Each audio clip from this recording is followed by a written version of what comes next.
Alrighty, here we go. We're back. Come make a wig with me. So basically, my customer wanted the salons unit, but instead of the regular way, she wanted it with like a side part. The salons unit comes with a middle part, but that's neither here nor there. But she wanted it layered and different. So yeah, start off, double sew the tracks. I'm gonna try so hard to do this voiceover, but I just can't keep up. The video be going so fast. So hold on.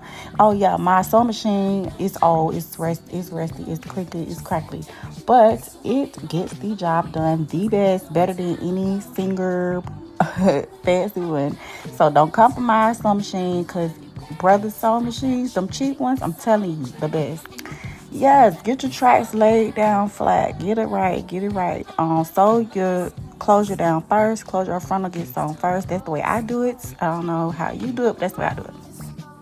And just keep on going, repeating this step over and over again until you reach the closure or frontal. And I did have to close my custom order section for right now. Oh yeah, that's how you want it to look. That's how you want it to look once you make sure you did it right or whatever.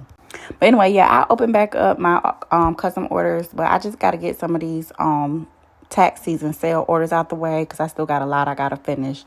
But yeah, sew it down, sew that last track down to the closure, and you got you a wig, boo. It should look flat like that, flat and seamless like that. This is after styling for the salon unit. And again, she wanted the side part and layers, so it look a little different than the one on the side. Okay, bye.